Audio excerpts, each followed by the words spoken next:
అట్లాగే ఈ మెసేజ్ స్ట్రాంగ్గా వెళ్ళాలి అంటే ఆ గట్టి మెసేజ్, ఒక మంచి వేదిక నుంచి గట్టి మెసేజ్ ఇవ్వగలిగిన వాళ్ళు ఉండాలి అనుకున్నప్పుడు రఘువీరారెడ్డి గారి కంటే ఇంకా ఎవరు most appropriate person to give message ఉంటుంది. ఎందుకంటే మీకు బాగా గుర్తుంది 2005 నుంచి 2009 వరకు వ్యవసాయం దండుగ కాదు వ్యవసాయం పండుగ అని ఎస్టాబ్లిష్ చేసిన కాంబినేషన్. రాజశేఖర రెడ్డి గారు ముఖ్యమంత్రి, రఘువీరారెడ్డి గారు వ్యవసాయ మంత్రి.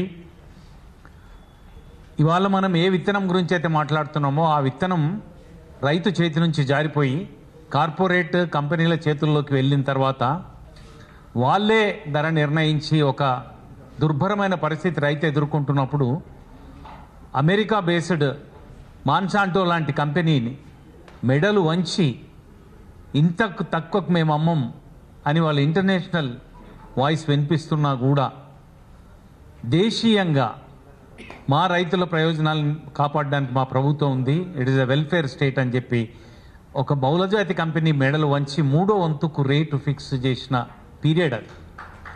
అట్లా అందుకని పెద్దలు స్వయంగా తను వ్యవసాయం చేసే వ్యవసాయ నేపథ్యం నుంచి వచ్చిన పెద్ద మనిషి కనుక రఘువీరారెడ్డి గారిని ఆహ్వానించడం జరిగింది. పెద్దల్ని మనను ఉద్దేశించి మాట్లాడాల్సిందిగా కోరుతున్నాం. సభాధ్యక్షులు దిలీప్ రెడ్డి గారు, కృష్ణప్రసాద్ గారు, లక్ష్మమ్మ గారు, నరసింహారెడ్డి గారు, వెంకటేశ్వరరావు గారు, విజయ్ కుమార్ రెడ్డి గారు, లక్ష్మారెడ్డి గారు, లాస్ట్ బట్ నాట్ లీస్ట్ లీలా లక్ష్మారెడ్డి గారు, నాతోటి రైతన్నలు, మీడియా మిత్రులు, స్నేహితులారా అందరికీ నమస్కారం.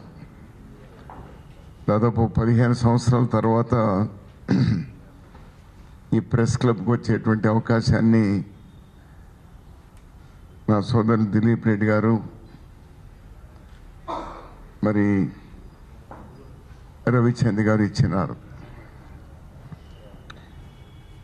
కౌన్సిల్ ఫర్ గ్రీన్ రెవల్యూషన్, మిగిలినటువంటి ఇంకో 4-5 ఆర్గనైజేషన్స్ కలిపి 6, 7, 8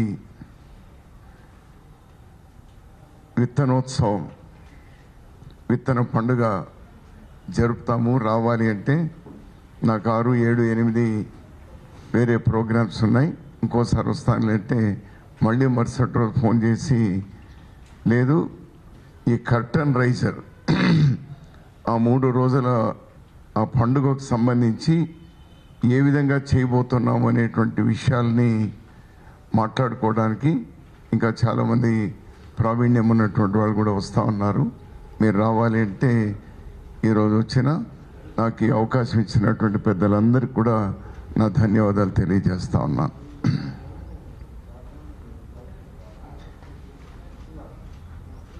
ల్యాండ్,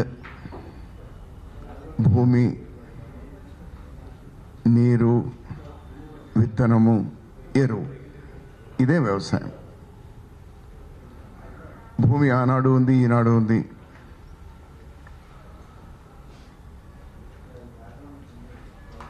భూమిని మనం పాడు చేసుకున్నాం. విత్తనాలు మార్పు చేసుకున్నాం మన అవసరం కోసం.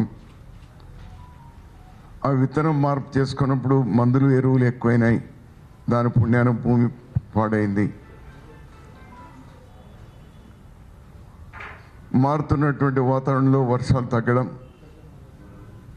మన కన్వెన్షనల్గా ఉన్నటువంటి చెరువులు, వంకలు ఎండిపోవడం, thanks to successive governments, Jawaharlal Nehru గారు మొదలు పెడితే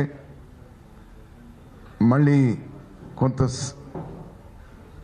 ఆ సాగునీటి సౌకర్యాలు, ప్రాజెక్టులు కొంచెం మందగమనంలో ఉంటే రాజశేఖర రెడ్డి గారు వచ్చిన తర్వాత మరో స్థాయికి తీసుకెళ్ళినారు. వీటన్నిటిలో ఈరోజు సమతుల్యం పాటించాల్సినటువంటి అవసరం ఉంది. ఇందాక పెద్దలు చెప్పినట్టు మనకు స్వాతంత్రం వచ్చినటువంటి తొలి రోజుల్లో 1950లో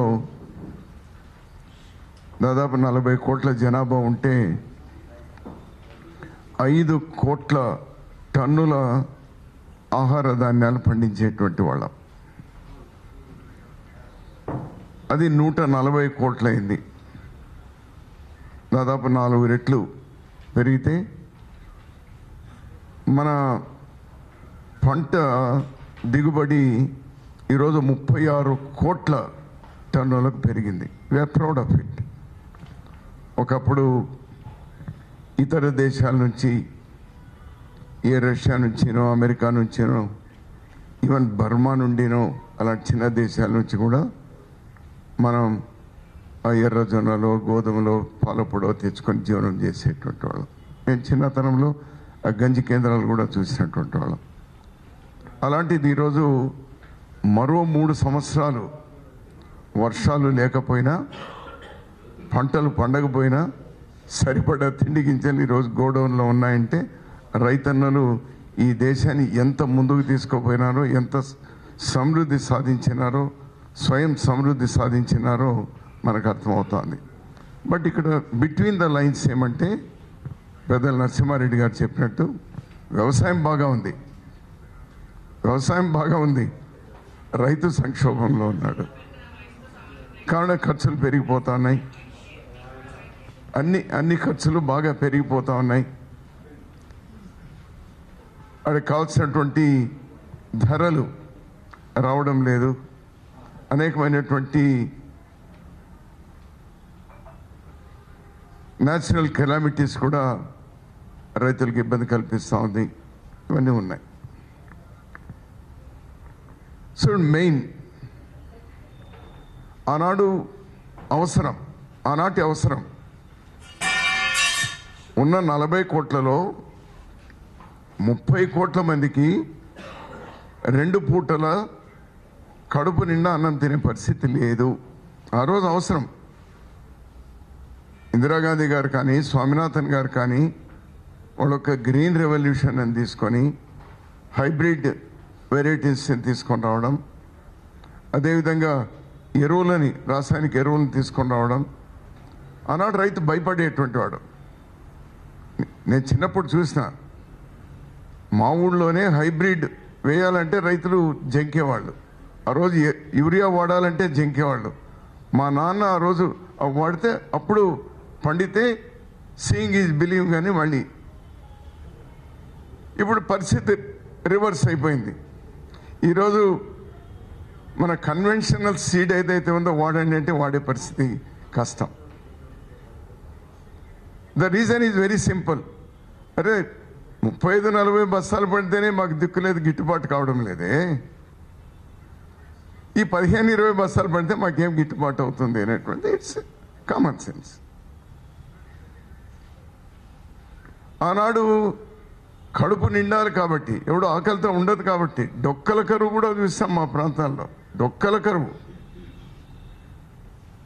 ఫ్యామిన్ అనేటువంటిది లక్షల మందిని చంపేసింది. ఆనాటి అవసరం అది. కానీ ఈనాడు మనకు కావాల్సిన పండించుకోవడమే కాకుండా ఇతర దేశాలకు కూడా మనం తిండి గింజలు పంపేటువంటి పరిస్థితి వచ్చింది. ఎక్సెప్ట్ ఫ్యూ థింగ్స్ లైక్ మన ఆయిల్, ఇలాంటివి తప్పనిసరి ఆయిల్ సీడ్స్, మరి ఆయిల్ ఇంపోర్ట్ చేసుకుంటా ఉన్నాం. అప్పుడప్పుడు ఇది కూడా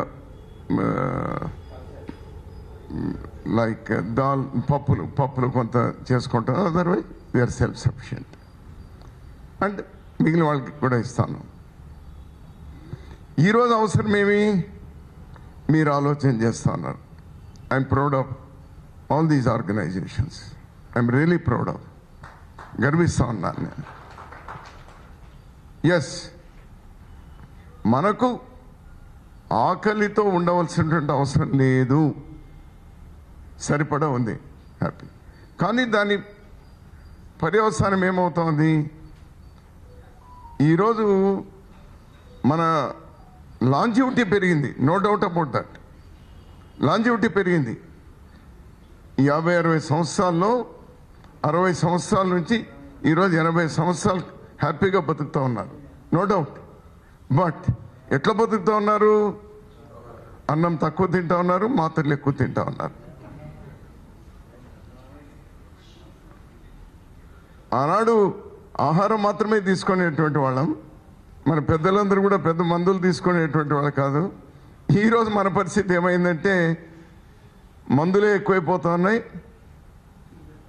అక్కడ టిఫిన్ పొద్దునే పెట్టానంటే టిఫిన్ ఒక ఇడ్లీ ఒక ఇది పెట్టుకుంటాడు, పక్కలో ఇడ్లీ కంటే 2 మాత్రలు ఉంటాయి, 14-15 మాత్రలు ఉంటాయి. So it's a serious concern now. We have reached that self-sufficiency. But again, మన ఆరోగ్యం, దేశం అంటే మట్టి కాదు, దేశం అంటే మనుషులు అన్నారు. సో అల్టిమేట్గా మన ఆరోగ్యం ఏమి? మన ఆరోగ్యం బాగుండాలంటే అగైన్ సాయిల్ హెల్త్. డెఫినెట్గా what we produce, how we produce, how we consume, it's very simple. ఇదేం పెద్ద రాకెట్ సైన్స్ ఏం కాదు. But to promote it's not that easy. వీళ్ళందరూ ఉన్నారు కదా, దశాబ్దాలుగా ప్రయత్నం చేస్తున్నారు కదా. ఎంత వాళ్ళు ప్రయత్నం చేసినా కూడా ఈరోజు మనం 60వ దశకంలో తెచ్చుకున్నటువంటి ఆ హైబ్రిడ్ కానీ, లేకపోతే బీటీ కానీ, లేకపోతే ఎరువులు కానీ, ఇవన్నీ ఏవైతే ఉన్నాయో అది జెట్ స్పీడ్లో పోతా ఉంటే వీళ్ళు చేసే ప్రయత్నము సైకిల్ స్పీడ్, ఎడ్ల బండి. Yes, right. వీటికి this are right time where governments should involve. వేరే మార్గమే లేదు. ప్రభుత్వాలు బాధ్యతగా ఇప్పుడు చొరవ చూపాలి, బ్యాలెన్స్ చేస్తూ. మళ్ళీ మన ధాన్యాగారాల్లో 2-3 సంవత్సరాలు సరిపడా ఉండాల్సిందే, దానిలో రాజీ లేదు. అట్ ద సేమ్ టైం వీటికి కూడా మనుషుల యొక్క ఆరోగ్యానికి సంబంధించి కూడా మందులు తగ్గించి మళ్ళీ మన ఆహారంతోనే మనం హ్యాపీగా ఉండేటువంటి విధంగా, మన సాయిల్ ఆరోగ్యంగా ఉండేటువంటి విధంగా చూడవలసినటువంటి ఆవశ్యకత ఉంది. Only 2 things. దీనిలో సహజ సిద్ధమైనటువంటి మన తాతలు ముత్తాతల కాలం నుంచి వచ్చినటువంటి ఈ సీడ్ ఏదైతే ఉందో వాటిని ప్రొటెక్ట్ చేయడంతో పాటు పండించినటువంటి దానికి government should కమ్అట్ with a new MSP policy. ఈరోజు వరి ధాన్యం ఉంది అనుకోండి, ఈరోజు 2,500 రూపాయలు ఉంది. అన్లెస్ యు ఫిక్స్ ఇది హైబ్రిడ్ వెరైటీ కాదు, ఇది దేశీ వెరైటీ వరి, ఇది పండిస్తున్నాం, ఇది పండించేటువంటి వాళ్లకు 3,500 ఇస్తాం. ఇవ్వాలి. ఇవ్వకపోతే ప్రమోట్ కాదు, సాధ్యం కాదు. అది ఇవ్వాలి.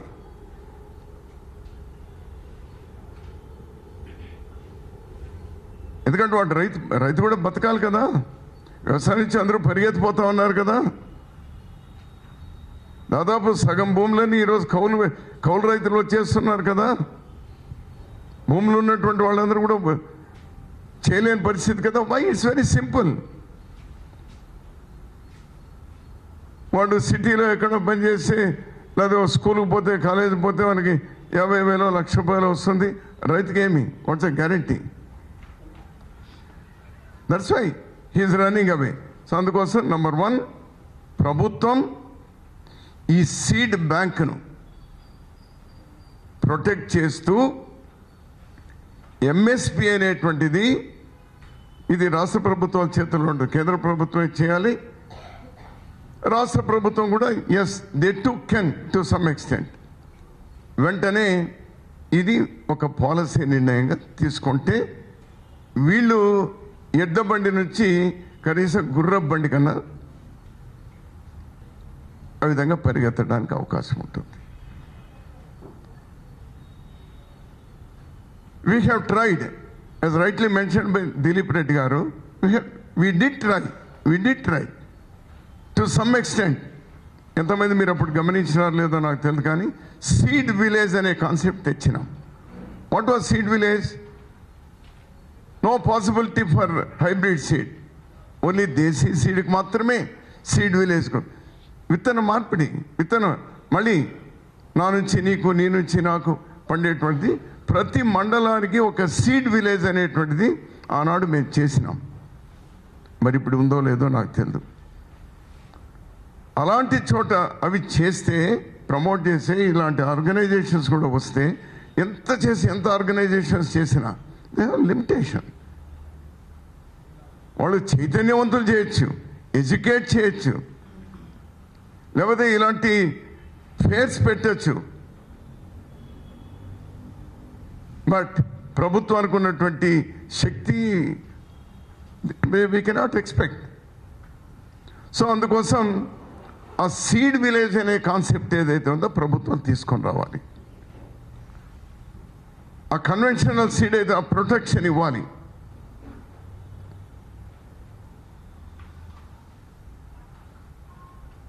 మరొకటి, ప్రభుత్వం పబ్లిక్ డిస్ట్రిబ్యూషన్లో,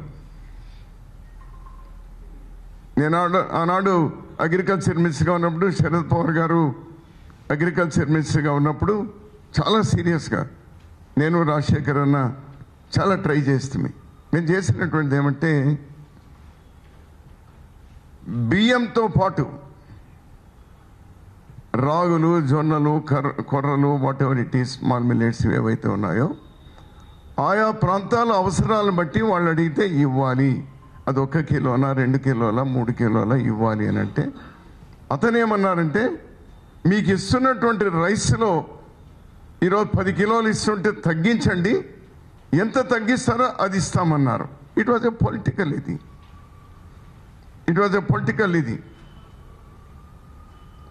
ఎందుకంటే పొలిటికల్ పార్టీస్ మేమేం అతీతమేం కాదు. ఆ రోజు రైస్ గురించి ఏం మాట్లాడినా, రైస్ వల్లే రామారావు గారు వచ్చినారు, రైస్ వల్లే మళ్ళీ మేము పోయినాము, మళ్ళీ అదే రైస్ వల్లే తెలుగుదేశం వచ్చి, అదే రైస్ వల్లే మళ్ళీ పోయింది, మళ్ళీ మేము వచ్చాం. ఇది పెద్ద రైస్ చుట్టూ చాలా రాజకీయం జరిగింది కొన్ని దశాబ్దాలు ఈ రాష్ట్రంలో.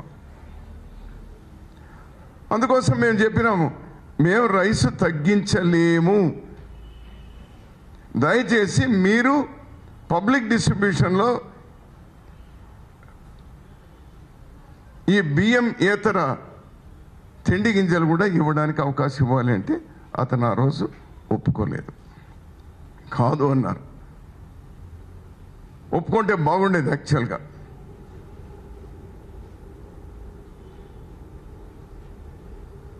ఎంత మార్పు!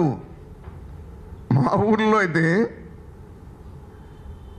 పండగలు వచ్చేటప్పుడు మాత్రమే అన్నం, వరి అన్నం. కొంచెం పర్వాలేదు అంటే శనివారం మాత్రం. లేదు మాలాంటి కుటుంబాలు అయితే ఆ మజ్జిగకో పెరుక్కో మాత్రం, మిగిలినంతా కూడా రాగి సంగటో, జొన్ననో, రొట్టెలో ఇవే తినేటువంటి వాళ్ళం. ఎన్టీ రామారావు గారు వచ్చిన తర్వాత ఈరోజు అందరూ ఇదైపోయినారు.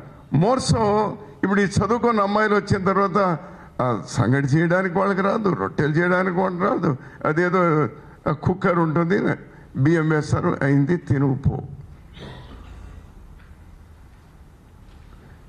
మనమేం బ్లేమ్ చేయలేము, ఎందుకంటే వాళ్ళు చదువుకుని వాళ్ళు ఉద్యోగాలుగా పోతున్నారు కాబట్టి మనతో పాటు వాళ్ళు కూడా ఉన్నారు కాబట్టి ఇవన్నీ వచ్చినాయి. నౌ ఇది రివర్స్ కావాలి అని చెప్పడం లేదు, కానీ ఓ పక్క మనకు మళ్ళీ ఆహార కొరత రాకుండానే చూసుకుంటూ, ఎందుకంటే వెంకటేశ్వరరావు గారు అతను జై జవాన్ జై కిసాన్ అన్నారు. అల్టిమేట్ వాడు అక్కడ ప్రొటెక్ట్ చేయాలి, మనం ఇక్కడ ప్రొటెక్ట్ చేయాలి. మనం ప్రొటెక్ట్ చేయకపోతే వీని డొక్కలు ఎండిపోతాయి, అక్కడ ప్రొటెక్ట్ చేయకపోతే మనం బూడిదవుతాం. Very simple. సో దీన్ని, ఈ రెండే విషయాలు నేను లెట్ మీ నాట్, ప్రయత్నాలు జరుగుతూ ఉన్నాయి. ఇట్స్ నాట్ దట్ గవర్నమెంట్ కూడా ఏమీ చేయడం లేదనడం లేదు. ఇందాక లక్ష్మణ్ గారు చెప్పినట్టు అవి జరుగుతూ ఉన్నాయి. జీరో బేస్డ్ అగ్రికల్చర్ అని రకరకాలు జరుగుతూ ఉన్నాయి. అట్లా కాకుండా కాన్సన్ట్రేట్ చేయాలి. ఏదో ఊరికే లెక్కల కోసం ఒక ముఖ్యమంత్రి పేరు చెప్పొద్దు కానీ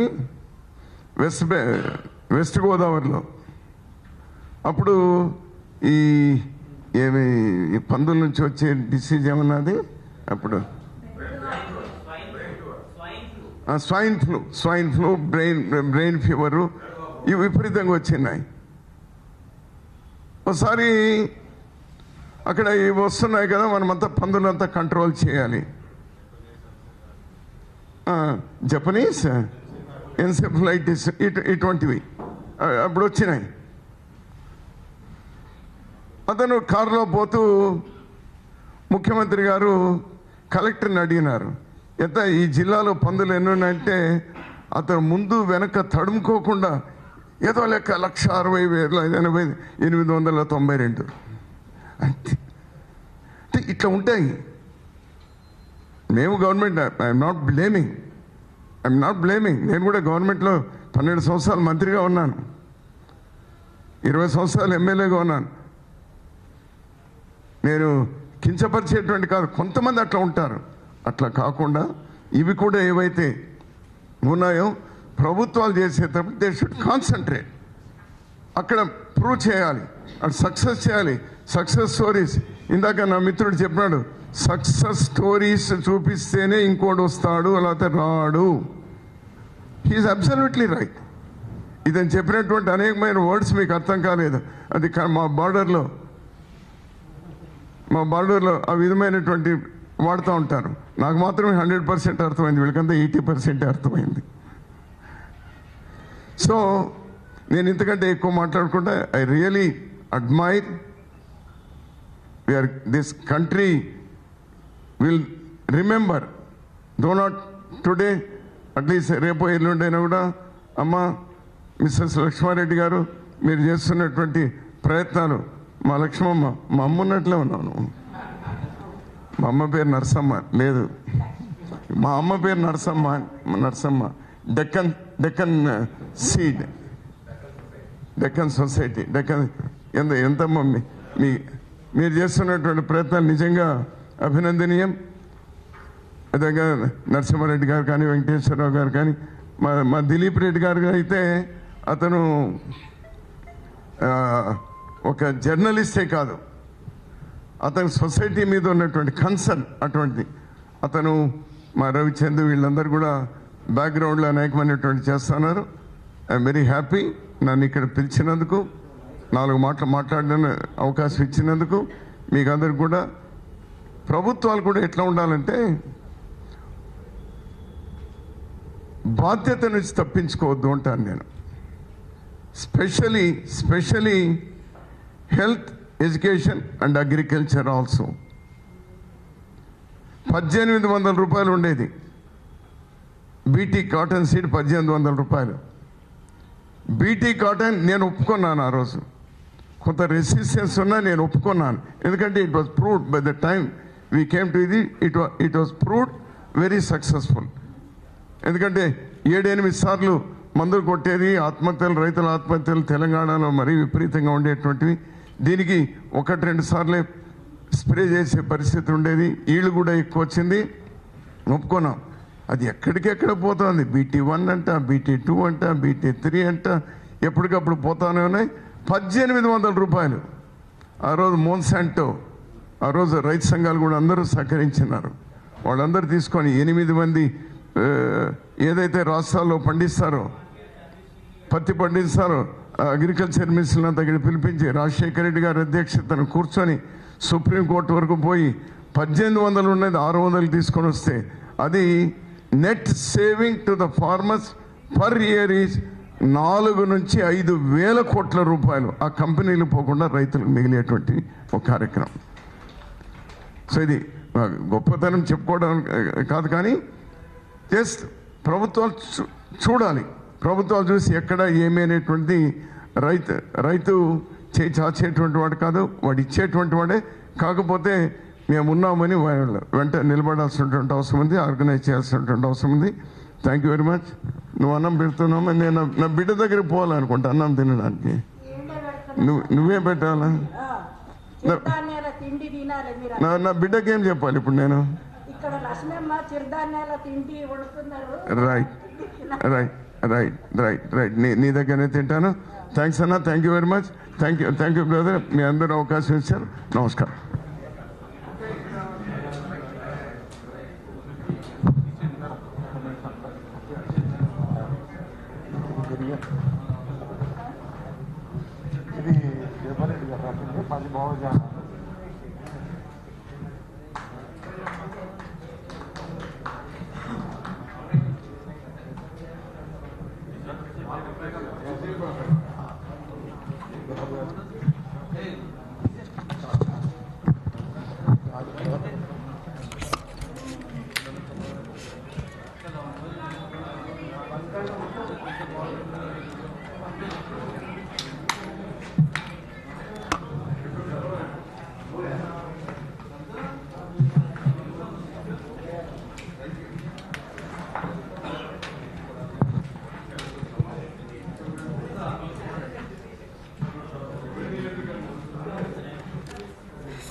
సార్, ఒక స్మాల్ రిక్వెస్ట్ సార్. మీరు సీట్స్ గురించి మాట్లాడారు. My sincere question,